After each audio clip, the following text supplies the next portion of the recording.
Jessica, where are we? Where are you taking me? You said we were going for an interview for the job you got for me, but why are we outside of town? And it's getting late already. I said, calm down, we will be there soon. Yes, don't leave me here, Jessica! Jessica, somebody help me! Help! Help! Somebody help me! Jessica, please don't leave me! Help me! There are moments in life when the person you trust the most becomes the person you fear the most. When the blood that runs through your veins, the DNA you share, the childhood memories you hold dear, all become weapons used against you. Sarah Mitchell was 19 years old when her sister Jessica drove her away from their home in Columbus, Ohio, on what seemed like an ordinary Tuesday afternoon in March of 2018. Sarah thought they were going to a job interview. She thought her sister was helping her. She thought the car ride would take maybe 30 minutes, and then they'd return home for dinner. But Sarah Mitchell would never see her family again for 3 years. 3 years of unimaginable suffering. 3 years trapped in a nightmare that her own sister orchestrated with calculated precision. She was bought and sold like property. She was broken down psychologically until she no longer recognized herself in the mirror. She was moved between cities, between hotels, between the hands of men she'd never met. And through it all, the person collecting the money, the person controlling her every movement, the person deciding her worth was Jessica Mitchell, her own sister. The most shocking part isn't that Sarah was trafficked. The most shocking part isn't the depravity of her captors or the failure of law enforcement to find her. The most shocking part, the thing that haunts investigators even now, years after the case concluded, is what they discovered Sarah was actually doing when police finally found her. Before we dive deeper into this story, we want to know, where are you watching from? Drop your location in the comments below. We'd love to hear from you. And if you haven't already, don't forget to hit that subscribe button so you never miss any of our upcoming videos. We've got more cases like this coming, stories that will keep you up at night wondering how much you really know about the people closest to you. On March 15th, 2018, Sarah Mitchell's parents, David and Patricia Mitchell, filed a missing person report with the Columbus Police Department. Their youngest daughter, their baby, had vanished without a trace. Jessica, Sarah's older sister by 4 years, told police that Sarah had gone to meet a friend and never returned home. She seemed genuinely concerned when questioned. She cried in front of the detectives. She participated in search efforts. She appeared on local news stations pleading for information about her missing sister. The police had no reason to suspect her. Why would they? Jessica was employed at an insurance firm. She had a clean criminal record. She had friends who vouched for her character. She lived a seemingly normal life. But beneath that veneer of normalcy, something far more dangerous was developing.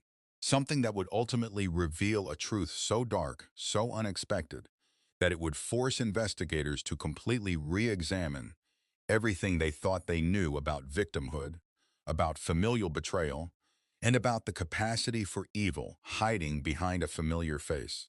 Sarah Mitchell's disappearance would eventually become a major human trafficking investigation. Police would discover evidence of organized crime, sexual exploitation, and corruption in places they never expected to find it. But the real mystery, the question that would consume everyone involved in the case, was simpler and far more terrible. How could a girl who was supposed to be the victim end up becoming something far worse? How could 3 years of captivity transform someone into the architect of other people's captivity? What happens to a human being when they are broken so completely that they decide to break others instead of healing themselves? To understand how Sarah Mitchell ended up in a car with her sister on that March afternoon, we need to go back further. We need to understand who these two women were before the darkness consumed them. David and Patricia Mitchell raised their daughters in a middle-class neighborhood in Columbus. David worked in construction, steady employment that paid the bills and provided a comfortable life.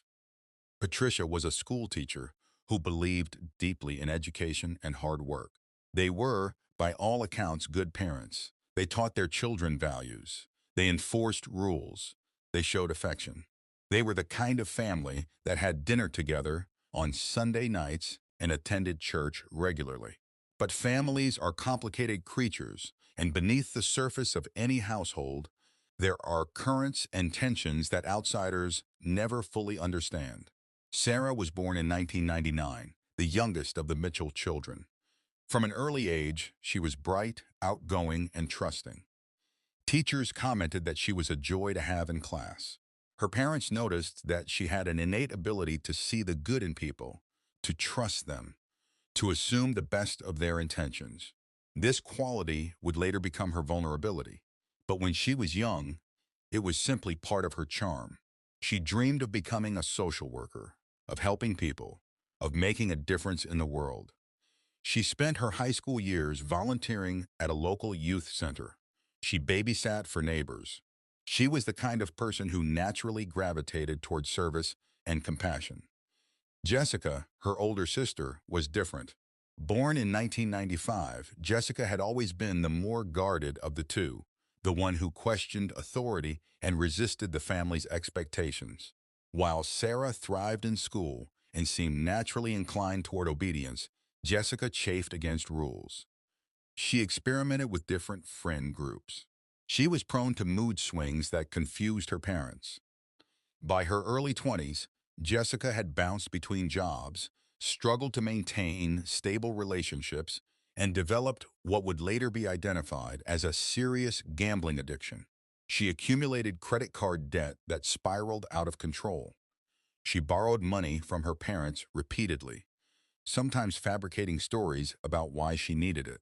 She would promise to repay them, and then conveniently forget about those promises. Her parents were concerned, but they tried to be supportive. They didn't realize that Jessica's addiction was consuming her thoughts, that she was desperate in ways couldn't fully comprehend, that she was increasingly willing to do whatever it took to feed her compulsion. By 2017, Jessica was drowning in debt. The credit card companies were calling. Loan sharks were becoming involved. The people she owed money to were beginning to make threats that went beyond simple collection efforts. What happened over the course of 2017 was a slow accumulation of desperation that built like water behind a dam. Jessica told no one in her family the true extent of her situation. She smiled at family dinners. She made excuses about why she couldn't contribute to household expenses. She told her parents her job had cut her hours temporarily, but things would improve soon. The lie became easier to maintain because everyone wanted to believe it. Her parents, who loved her, chose to accept the surface-level explanation rather than dig deeper. Sarah, innocent and trusting, had no reason to suspect her older sister was in crisis. From Sarah's perspective, Jessica was an adult living her own life. They were close in some ways, distant in others, the way many siblings are at those ages. But in early 2018, something shifted. Jessica's creditors became more aggressive. The people she owed money to made it clear that payment was no longer optional. They explained, in language that was difficult to misinterpret, what would happen to her if she didn't settle her debts. Jessica was terrified. She was trapped. She had no way to generate the kind of money she needed through legitimate means. She was working a regular job that paid okay, but nowhere near enough to cover what she owed. And then, according to investigators who later reviewed her communications, Jessica made a decision that would change everything. She would use the one resource she had access to that others wanted, her sister. The human trafficking industry in America is a multi-billion-dollar enterprise. Traffickers constantly need fresh victims. The profit margins are enormous. A person can be sold multiple times a day, and the trafficker never depletes their inventory. Jessica didn't approach this as some kind of moral darkness she was entering. She approached it as a solution to a problem. She had heard rumors about how money could be made in this industry.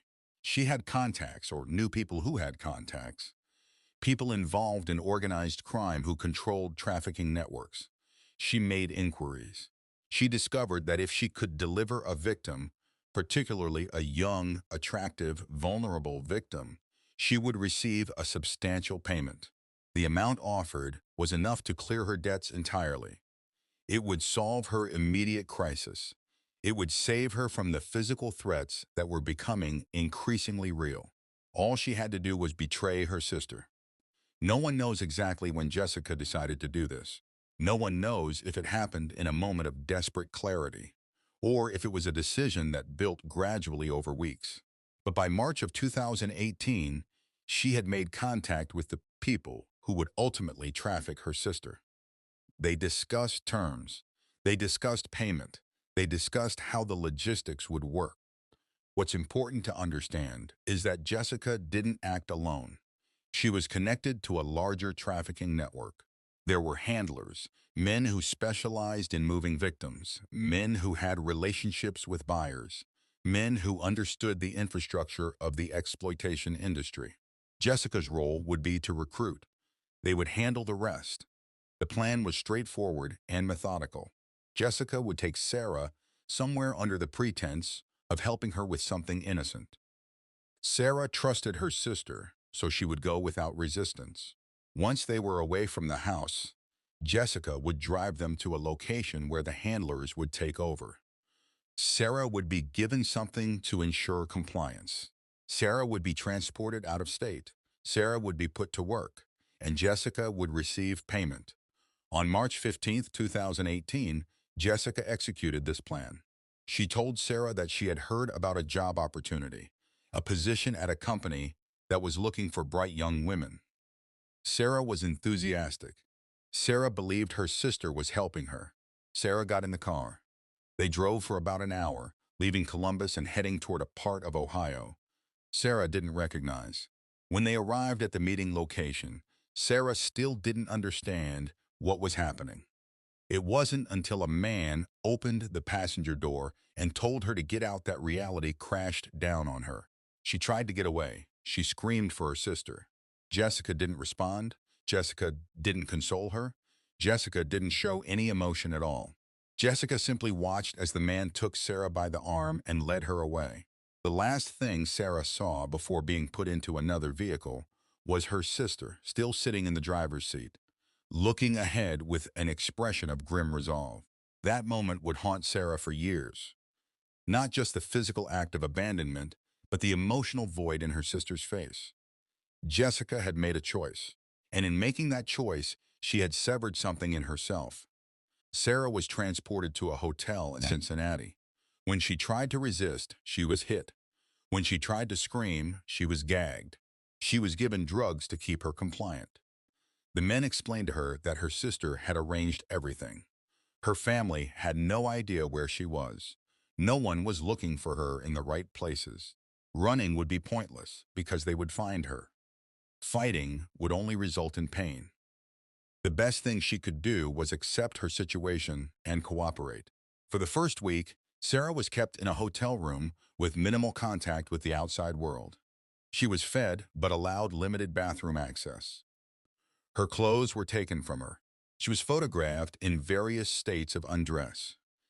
These photographs would later be used to create advertisements for her services. During this time, Sarah experienced what psychologists would later identify as acute trauma. She was having panic attacks. She couldn't sleep properly. She experienced dissociation, where her mind essentially separated from her body as a defense mechanism. She asked repeatedly about her sister. Where was Jessica? Why had Jessica done this? Had their parents found out? The handlers didn't provide answers. They provided threats instead. They explained to her that her sister had been paid and was already spending the money. Her sister had moved on. Her sister didn't care what happened to her. Sarah needed to stop thinking about her family and accept her new reality. The handlers established rules. Sarah would be sold for sexual services. The transactions would happen in hotels, in private residences, or in vehicles. She would be transported between cities regularly so that no one location would develop familiarity with her. She would be required to meet quotas, generating a specific amount of money each day. Failure to meet quotas resulted in punishment. The punishment could be physical, or it could be psychological, but it was always effective. Sarah would discover that she was being moved through a network. Other girls were involved in the operation. Some of them had been trafficked for years. They told Sarah stories about what happened to girls who tried to escape or who resisted. The stories were designed to break her spirit, and they worked. Within 2 weeks, Sarah's resistance began to collapse. She was living in a state of constant fear. She was being raped multiple times per day by strangers. Her body was no longer her own. Her future was no longer hers to determine. She was property, and properties don't have agency. What happened over the next 3 years is difficult to recount without becoming overwhelming. Sarah was moved between Ohio, Kentucky, Tennessee, and as far south as Georgia. She was cycled through different cities on a rotating basis. The handlers had learned that changing locations frequently prevented victims from developing escape opportunities or establishing relationships with people who might help them. Sarah's appearance was controlled meticulously. Her hair was dyed. Her makeup was applied by handlers. She was dressed in specific ways designed to appeal to different clientele. She was given stage names that changed depending on which city she was in. She was no longer Sarah Mitchell. She became a product with multiple brand identities. During this period, Sarah had no contact with her family. Her parents, of course, had filed a missing person report immediately. Police had investigated. They had questioned Jessica, who maintained her story that Sarah had simply run away, that their younger sister had been troubled and had been talking about leaving home. The police couldn't find evidence to contradict this. There were no crime scenes. There were no bodies. There was simply a girl who had disappeared. Without solid leads, the case eventually went cold. Her parents were left in a state of perpetual limbo, not knowing if their daughter was alive or dead, unable to move forward but unable to let go. Sarah was aware that her parents were looking for her. Occasionally, when she had brief moments alone, or when she could access a television in a hotel room, she would see news stories about missing persons. She would scan the faces of the missing, looking for her own picture, hoping it was still being circulated, hoping that somewhere out there, her family hadn't forgotten her. The handlers encouraged despair. They told her that her family had moved on, that they had likely had a memorial service, that she was dead to them whether she lived or died. They told her that escape was impossible because the people she owed money to would hunt her down. They created a complex web of psychological manipulation where Sarah began to believe that she was complicit in her own captivity, that she had somehow brought this upon herself, that she deserved what was happening to her. The trauma of this experience transformed her in fundamental ways. Her ability to trust was shattered. Her sense of self was fractured. Her capacity to distinguish between love and exploitation was damaged. When handlers showed her kindness, she became confused and grateful, a pattern that psychologists recognize as Stockholm Syndrome. She began to develop attachments to people who should have been her enemies because they were the only human connections she had. While Sarah was being exploited, Jessica was living her life in Columbus. She had received her payment from the trafficking network. It was a substantial amount of money, enough to immediately address her most urgent debts. She had told her parents some version of the truth, or at least a version that she felt was justified. She told them that Sarah had run away, that Sarah had mentioned wanting to leave, that Sarah had gotten involved with a bad crowd. Her parents, desperate to believe that their daughter was alive and simply rebellious rather than missing and exploited, accepted this explanation more readily than they should have. Jessica used her money to pay off creditors. She made payments on her car. She used some of it to gamble, feeding her addiction with newfound capital. She lived in the family home while her parents grieved the loss of their daughter. She attended family dinners where her parents expressed their hope that Sarah might come home someday. She sat with them as they cried. She participated in the performance of a family mourning a missing member while knowing exactly where that member was and why. Investigators would later interview Jessica multiple times. They asked her pointed questions.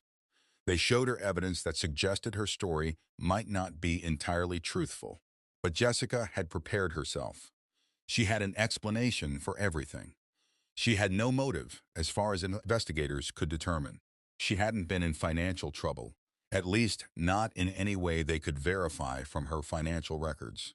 The money she had received from the trafficking network had been deposited into accounts in ways that didn't trace back directly to trafficking. She had been careful, and without solid evidence linking her to Sarah's disappearance, investigators couldn't prove she had done anything wrong. Eventually, the investigation into Jessica faded. The focus of the missing person case became broader, looking for Sarah anywhere, considering the possibility that Sarah had simply run away from home and was living on the streets somewhere. The case file grew thinner as time passed. Jessica lived in a strange limbo, knowing her sister was alive and suffering, knowing she was responsible for that suffering, and continuing to live a relatively normal life while her guilt built silently inside her. After 3 years, the trafficking network that held Sarah began to show signs of strain. One of the handlers was arrested on an unrelated charge and, facing serious time, agreed to cooperate with federal investigators in exchange for a reduced sentence. He provided information about the trafficking ring, including the locations where victims were being held and the identities of key people involved. This cooperation triggered a federal investigation that moved much faster and with more resources than the local missing person investigation ever could. Federal agents began conducting surveillance. They identified safe houses. They tracked money flows. They started pulling together the pieces of a much larger criminal enterprise. And in the process of investigating this network, they stumbled upon documentation related to how victims were recruited. They found evidence of Jessica Mitchell's involvement. They found communications between Jessica and the handlers. They found records of payment, and they began to understand that Sarah Mitchell's disappearance, 3 years earlier, had not been a random tragedy, but a carefully planned act of trafficking, orchestrated by her own sister. The arrest of Jessica Mitchell on human trafficking charges made local news, but not in the way her parents initially expected. The headline wasn't about finding Sarah. The headline was about Sarah's sister being responsible for her disappearance. David and Patricia Mitchell's world collapsed in a way that was almost impossible to comprehend. Their daughter hadn't been taken by a stranger. Their daughter had been taken by their other daughter. The betrayal was so complete, so fundamental, that it's difficult to overstate its impact on their family. They had to reconcile the fact that they had been living with their daughter's trafficker. They had been sharing meals with her. They had been comforting each other over Sarah's absence, while the person responsible for that absence was sitting in the same room. The guilt that descended on David and Patricia was overwhelming. They blamed themselves for not seeing what was happening. They blamed themselves for trusting Jessica. They felt complicit, even though they had done nothing wrong. With Jessica's arrest and the information provided by the federal investigation, authorities were able to locate Sarah. She was being held in a hotel in Nashville, Tennessee, registered under a false name. When federal agents broke down the door of her room, they found her alive but changed. The girl who had been taken 3 years earlier was no longer entirely the girl who had been taken. Trauma had reshaped her. Exploitation had altered her in ways that would take years to understand and address. She was severely malnourished. She had track marks on her arms from drug use that had been used to control her. She had physical injuries that suggested repeated abuse. When she saw the federal agents, she didn't immediately understand that she was being rescued. She thought she was being punished. She thought her captors had sent someone to move her again. It took several minutes for her to comprehend that she was actually safe, that the nightmare was ending, that she was going to be allowed to go home. Sarah's recovery was complicated and lengthy. She required medical attention for her physical ailments. She required extensive psychological counseling for trauma that was far beyond what standard therapy could address. She had been victimized so thoroughly and for so long that she had difficulty understanding what freedom meant. She struggled with the concept of consent. She had been taught, through years of exploitation, that her body was not her own, that her wants and desires were irrelevant, that her purpose was to serve others. Reclaiming her sense of self was a process that would take years. Her family welcomed her home with overwhelming emotion, but their reunion was complicated by the knowledge that one of their own was responsible for her suffering. Sarah had to navigate the impossible situation of loving her sister while hating what her sister had done. She had to process her own trauma while also watching her sister be prosecuted for the crimes that had caused that trauma. What investigators uncovered during the formal investigation into Jessica Mitchell's activities was shocking in its scope. Jessica hadn't been a reluctant participant in trafficking. She hadn't been forced into it by a boyfriend or a handler with blackmail material. She had pursued it deliberately. She had made contact with traffickers on her own initiative. She had negotiated the price she would receive for recruiting her sister. She had remained in contact with members of the trafficking network. Even after Sarah had been taken, evidence showed that Jessica had assisted in recruiting other victims as well. She had identified girls in her social circles who were vulnerable. She had befriended them. She had gained their trust. And then, using the same methodology she had used with her sister, she had facilitated their disappearance into the trafficking network. In total, Jessica had been instrumental in trafficking at least 7 women. Some of them had been recovered. Some of them had not. Some of them had died. The scope of her criminality was far larger than anyone had initially realized. The woman who had appeared on news channels in 2018, tearfully pleading for information about her missing sister, had actually been one of the most prolific recruiters in the regional trafficking network. During the prosecution, Jessica's attorneys argued that she had been under duress, that the trafficking handlers had forced her to participate, that she had been a victim herself. The prosecution countered that financial desperation was not the same as being physically threatened. They presented evidence showing that Jessica had benefited financially from her crimes. They showed that she had continued to assist in trafficking activities long after she could have walked away or reported the network to authorities. They presented the testimony of other victims who described how Jessica had manipulated them, how she had used their trust to betray them. The judge was not sympathetic to claims of duress. Jessica Mitchell was convicted on multiple counts of human trafficking. She was sentenced to 15 years in federal prison. In some ways, the legal resolution of the case was straightforward. A woman had committed horrific crimes. That woman had been caught and prosecuted. Justice, or some approximation of it, had been served. But Sarah's recovery was far less clean. What happened to Sarah after her rescue was unexpected, and in many ways more unsettling than what happened while she was being trafficked. Sarah returned to her parents' home in Columbus. She enrolled in therapy. She began the process of trying to rebuild her life. But the damage that had been done to her psychological state was not something that could be fixed through traditional rehabilitation. Sarah had been taught, through 3 years of exploitation and manipulation, that vulnerability equals victimhood. She had learned that trust is dangerous. She had learned that the world is fundamentally predatory. She had learned survival skills that are useful in the underworld but counterproductive in normal society. She was 22 years old when she came home.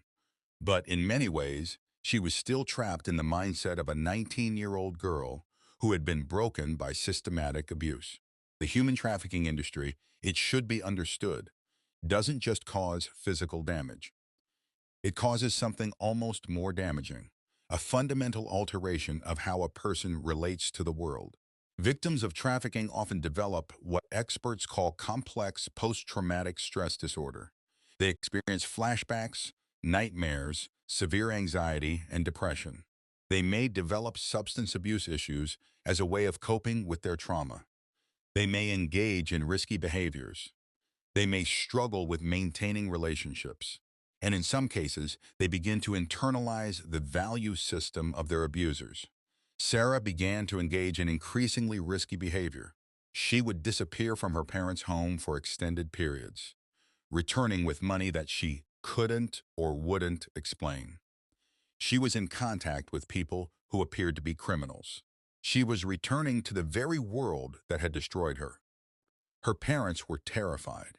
They didn't understand what was happening. They had been told by her therapists that recovery would take time, that Sarah would gradually rebuild her trust in people and her sense of self. But no one had warned them about the possibility that Sarah might actually be drawn back to her abusers. In late 2021, federal law enforcement became aware of increased trafficking activity occurring in the Columbus area. A new trafficking network was operating, smaller and more discreet than the ones that had existed before, but definitely functional. As agents began investigating this network, they started to notice a familiar name appearing in intercepted communications. Sarah Mitchell. At first, they thought perhaps Sarah was a victim of this new network, that perhaps the trauma had made her vulnerable to being re-trafficked. But as they dug deeper, the evidence began to tell a different story. Sarah wasn't a victim of this new network. Sarah was operating it. Sarah, the woman who had been trafficked by her own sister, was now trafficking other women. Sarah had made contact with men who had ties to the broader trafficking organization that had held her captive. Sarah had offered them her services, not as a victim, but as a recruiter and handler. Sarah had identified vulnerable women, befriended them, gained their trust, and then facilitated their entry into the trafficking network. She was doing what her sister had done to her. She was doing what her captors had done to her. She was perpetuating the cycle. The federal agents who discovered this were shocked and deeply disturbed. They had rescued Sarah. They had seen the evidence of what she had suffered. They had testified in court about her trauma. And now, they were discovering that she had become an active perpetrator. The emotions that this realization generated were complex. Anger, certainly, that Sarah had betrayed the victims she had trafficked. Sadness, because it seemed to confirm a grim pattern about trauma. Sometimes it doesn't heal people. Sometimes it creates new predators. And confusion, because no one had expected that a girl who had been so thoroughly victimized would become a perpetrator so deliberately. The question that federal agents had to grapple with was, at what point does a victim stop being a victim? At what point does surviving trauma become complicit with the mechanisms that cause that trauma? Sarah wasn't a child anymore. She was a woman in her early 20s, making deliberate choices to exploit other people. The fact that she herself had been exploited didn't change the fact that she was now actively participating in exploitation. Psychologists and criminal profilers who studied Sarah's case came to some disturbing conclusions. What had happened to Sarah was an example of what's called intergenerational trauma expressed through criminal behavior. Sarah had been so thoroughly victimized that she had internalized the value system of her victimizers.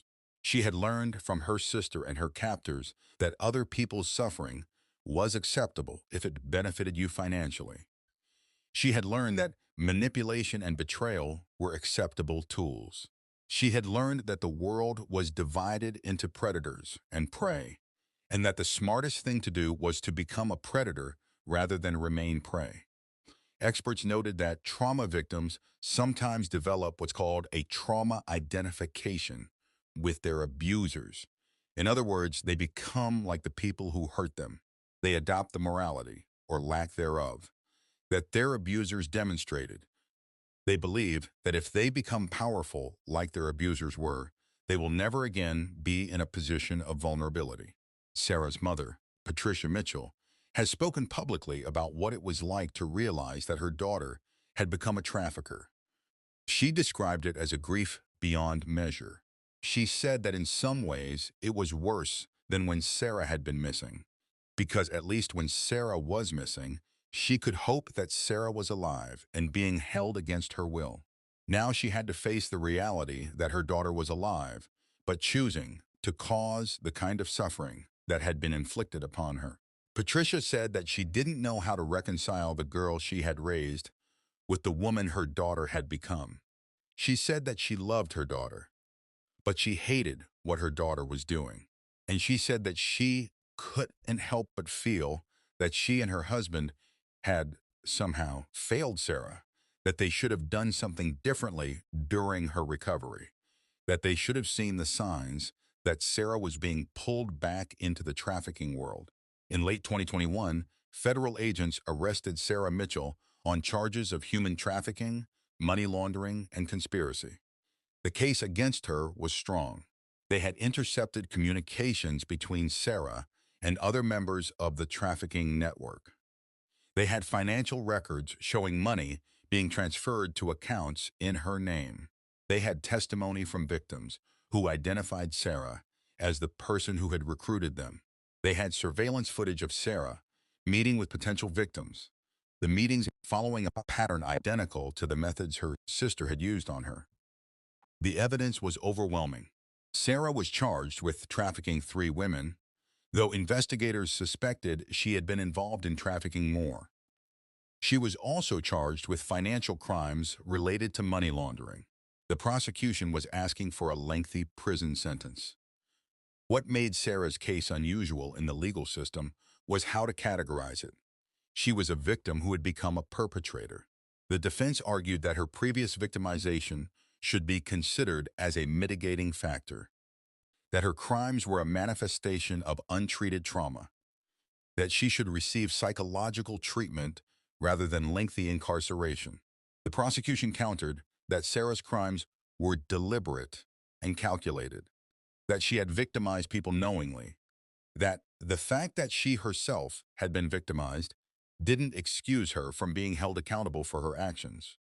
At trial, Sarah testified. She gave her account of what she had suffered. She described the 3 years of exploitation, the trauma, the psychological damage. She described how difficult it had been to reintegrate into normal society after experiencing such brutality. And then the prosecution asked her directly, why had she decided to participate in trafficking? Sarah's answer was chilling. She said, matter-of-factly, that she had realized she was more suited to the predator side of the trafficking equation than the victim side. She said that the world had shown her that vulnerability was a liability, and that power, even power gained through exploitation of others, was preferable to victimhood. She said that the money was good and that she was skilled at identifying vulnerable women and manipulating them. She said all of this without remorse, almost as though she was discussing a job she was good at. The courtroom fell silent. The jurors looked at each other, confused and disturbed. This wasn't the testimony of someone who was suffering from trauma-induced psychosis. This was the testimony of someone who had made a deliberate choice to join the ranks of her exploiters. Sarah Mitchell was convicted on all counts. She was sentenced to 12 years in federal prison.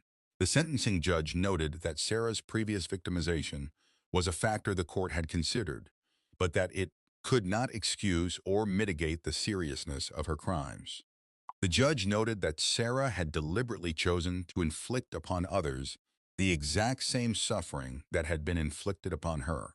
The judge noted that Sarah's case demonstrated a particular kind of evil, the evil of someone who knows exactly what suffering they are causing because they have experienced that suffering themselves. The judge sentenced her to prison not just as punishment, but as a way of preventing her from causing further harm to vulnerable people outside of prison. Sarah Mitchell now sits in a federal penitentiary in West Virginia, serving her sentence. Her sister Jessica Mitchell remains incarcerated in a different facility, serving her 15-year sentence. Their parents, David and Patricia Mitchell, have had to come to terms with the fact that both of their daughters are in prison. One for being trafficked by her sister, one for trafficking her sister and others, one for being a victim, one for being a perpetrator. And yet, both bearing the marks of trauma and victimization in ways that have distorted their moral compasses beyond repair. The case of the Mitchell sisters has become something of a cautionary tale in trafficking prevention circles. It's used to illustrate the complex relationship between trauma and criminality. It's used to show how victimization can sometimes lead not to healing, but to a replication of the violence that created the victim. It's used to illustrate how family betrayal can be even more damaging than betrayal by strangers. And it's used to raise uncomfortable questions about responsibility, culpability, and how we as a society should treat people who have survived horrific trauma, but then chosen to inflict that trauma upon others. Sarah's victims, the women she trafficked, are receiving counseling and support services. Some of them are pursuing civil suits against Sarah for the trauma she caused. Some of them have attempted suicide since their rescue. Some of them are still in the early stages of processing what happened to them. They are victims not just of a trafficking network, but of a woman who understood exactly what she was doing to them because she had experienced it herself. That knowledge, that Sarah knew the exact depth of suffering she was inflicting, made the victimization somehow more painful. The question of whether Sarah was herself a victim became irrelevant the moment she chose to victimize others. Before we continue with more stories like this, we want to hear from you. Where are you watching from? Drop your location in the comments below. If you're just discovering this channel, please don't forget to hit that subscribe button so you never miss any of our upcoming videos. And if you know someone who needs to hear stories like this, someone who might be inspired by the resilience of survivors, share this video with them. Thank you for subscribing.